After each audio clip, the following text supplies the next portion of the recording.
Good morning everyone, welcome to my channel Tasmini ব্লগে আবারও একটা নতুন ভিডিও নিয়ে আমি হাজির হলাম। তো আজকে সকাল সকাল ঘুম থেকে উঠে আমি সোজা রান্নাঘরে চলে এলাম। আসার পর লিকাচ্ছে বসিয়ে দিয়েছি। তো চা বানানো কমপ্লিট হয়ে গেছে, চাটা নিয়ে রুমে চলে এলাম। আজকে হবে সকালে চা আর বিস্কিট। আর সোনা পাখিকে তো আমি অনেকক্ষণ আগেই পানির গ্লাসটা দিয়ে গেছি, কিন্তু আমার চা বানিয়ে নিয়ে আমি চলে এলাম, তবুও সোনার পানি শেষ হচ্ছে না। আসলে ঠান্ডা ঠান্ডা ওয়েদার, বাইরে হচ্ছে ঝমঝম করে বৃষ্টি, আর সোনা পাখি তো মানে আর কোনো রকমই পানি খেতে চাইছে না। তো গ্লাসে দেখো পানি দিয়েছি, তো পুরো পানিটা তো খেলো না আজকে।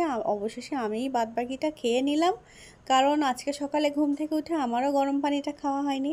তো সকালে দেখো চা খাওয়া কমপ্লিট করে আমি চলে এলাম সোজা রান্নাঘরে, কারণ আজকে সকালবেলাতে আমি ব্রেকফাস্টের জন্য বানিয়ে নেব। আসলে উঠতে একটু লেট হয়ে গেছে, সে কারণে দেখো এদিকে ভাতটা আমি বসিয়ে দিয়েছি আর বানিয়ে নেব একটু আলু ভাজা। তো সকালে আজকে সোনাকে আমি খেতে দেবো গরম গরম ভাত আর তার সঙ্গে আলু ভাজা। তো সে কারণে দেখো ছোট ছোট দুটো আলু নিয়েছি, ভালো করে কেটে ধুয়ে রেডি করে নিয়েছি। কড়াইতে তেল গরম হয়ে গেছে, তেলটা দেওয়ার পর আলুটা দিয়ে দিলাম, দিয়ে এবার একটু সুন্দর করে নাড়াচাড়া করে নেব। তো আলু ভাজাতে আর কি আমরা যা কিছু দিই, লবণ দেব, একটু হলুদের গুঁড়ো দেব, আর একটু শুকনো লঙ্কা দেবো, দিয়ে বেশ সুন্দর করে আলুটাকে লাল লাল করে ভাজা করে নেব। তো সোনা পাখি আজকে আমি বলছি, মাম্মা তোমার জন্য আজকে আমি কি বানিয়ে দেবো বলো। তো সোনা পাখি কিছু খেতে চাইছে না, হঠাৎ করে দেখছি একটু গাটা গরম গরম, একটু জ্বর জ্বর, সকালে ভালো করে চা বিস্কিটটাও খেলো না।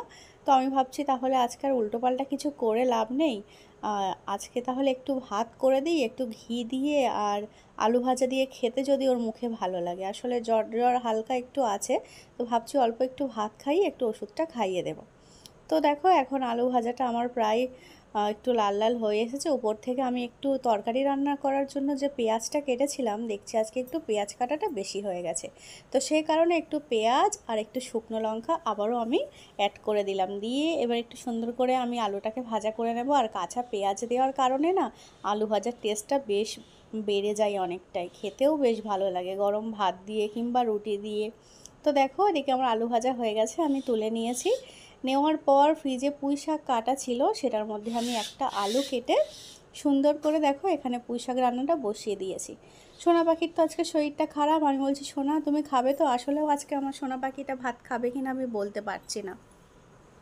তো দেখো সোনা পাখির জন্য এখানে দেখো আমি সোনা দুজনেই খাবো, দুজনের জন্য একটা প্লেটে আমি এখানে দেখো ভাত নিয়ে নিয়েছি। তো গরম ভাতের ধোয়া উঠছে, ক্যামেরাটা একদম ঝাপসা হয়ে যাচ্ছে।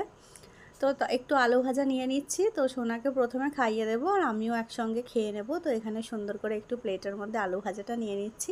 সোনা পাখি ঘরে বসে বসে এখন টিভি দেখছে। সোনা পাখি আজকে সকালে একদমই পড়তে বসেনি, কারণ সোনা বলছে মাম্মা আমার ভালো লাগছে না। তো চা খাওয়ার পরে সোনা পাখি শুয়েই ছিল, তো আমি বললাম একটু পড়াশোনা করে নাও। তো সোনার আজকে মন নেই, তো সে কারণে একটু টিভিটা অন করে দিয়ে আসলাম। আসার পর সোনা এখন একটু ঘরে বসে বসে টিভি দেখছে। তো চলো এবার গিয়ে দেখা যাক আমার সোনা পাখিটা ঘরে বসে বসে কী করছে। তো ভাতটা নিয়ে এবার সোনার কাছে চলে যাচ্ছি, আমার সোনা পাখিকে খাইয়ে দেবো। রে বাবা, ঘরে এসে দেখি আমার সোনা পাখি তো একদম শাড়ি পরে কোলে নিজের মেয়েকে নিয়ে বসে বসে কার্টুন দেখছে। তো আমি সোনা পাখিকে বলছি আসো মা, তোমাকে একটু খাইয়ে দিই, আমি ওষুধটা খেতে হবে তোমাকে। তো দেখো এই যে প্রাণীটাকে তোমরা দেখছো, এই প্রাণীটার হচ্ছে হালকা গায়ে জ্বর, তবুও মানে তার কোনো ইয়ে নেই যে একটু জ্বর হয়েছে একটু শুয়ে থাকে, কি ওরকম কিছু না, বসে বসে কার্টুন দেখছে। শুয়েছিল তো এখন বসে বসে কার্টুন দেখছে। তারপরে এখানে সুন্দর করে আমি ভাতটাকে মেখে আমি সোনাকে আগে একটু খাইয়ে দিই, তারপরে সোনা পাখির এক গাল খেতে খেতে আমার 2-3 গাল ভাত খাওয়া হয়ে যাবে। তো সেভাবেই আর কি একসঙ্গে ভাতটা নিয়ে চলে এলাম। তো দেখো হা করছে, কিন্তু গালের মধ্যে ভাত দিতে দিতে কি যে একটা করে খাওয়ার সময়টাতে, মানে কি বলবো, গালটা হা করে যে ভাতটা নেওয়া হয়ে গেছে মুখটা বন্ধ করবে না, হা করেই থাকবে। মানে টিভিটা চলে, তো টিভিটা চলাকালীন একদম হা হয়ে যায় টিভির দিকে, খাওয়ার দিকে কোনো মানে ইয়ে থাকে না। আর কি করা যাবে, এভাবেই চলছে দিন। তো দেখো এখানে বসে বসে আলু ভাজা দিয়ে আমিও বেশ মজা করে খাচ্ছি।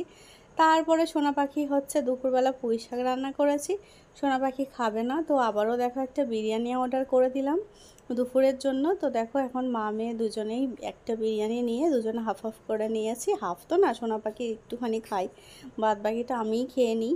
তো আজকে দুপুরে যা রান্না বান্না করলাম সেগুলো আর হলো না আজকে খাওয়া, তো দেখো সেটা রাতে হবে। আর এখন একটু বিরিয়ানি খেয়ে নেব। আর আজকে যেটা হলো, ওই যে বিরিয়ানি খেতে বসলাম, তারপরে যে একটানা কারেন্ট অফ। তো কারেন্ট অফে আমরা বিকাল 5টা পর্যন্ত কারেন্ট অফ ছিল, 1:30টা থেকে। এত মানে অস্বস্তি লাগছিল। তারপরে সোনা পাখি প্রচুর ঘেমে যাচ্ছিল, জামা খুলে বসে আছে এখানে। আমি তো একটু হাত পাখা নিয়ে হাওয়া করছি মাঝে মাঝে। আর প্রচুর মশা, মানে কি বলবো, অবস্থা পুরোই খারাপ। তো তারপরে সোনা পাখিকে বললাম, চলো মা একটু বাইরে যাই, বাইরে একটু তুমি বেরু বেরু করবে, তাহলে তোমার একটু ভালো লাগবে। তো সোনা পাখিকে নিয়ে একটু বাইরে চলে এলাম। আর এই যে হচ্ছে আমার সোনা পাখিটা এখানে এখন খেলা করছে। ছোট ছোট কিছু ঘাস পাতা পাঁচিলের গোড়ায় গোড়ায় হয়েছে, সেগুলো নিয়ে এখন বলছে, মাম্মাম এই দেখো আমার দোকান, আমি এইখানে এইসব করছি। মানে পাকা পাকা অনেক কথা বলছে, বাইরে খেলা করছে আর একটু একটু মশা কামড়াচ্ছে। আর আমার উপরে কি রাগ দেখাচ্ছে, এত মশা লাগছে কেন, এত মশা কামড়াচ্ছে কেন। ওকে মশাই কামড়ালে হবে না, মশাই খালে ও আমাকে বলছে, মাম্মাম আমাকে মশাই খাচ্ছে, মশা কামড়াচ্ছে না, মশাই আমাকে খাচ্ছে।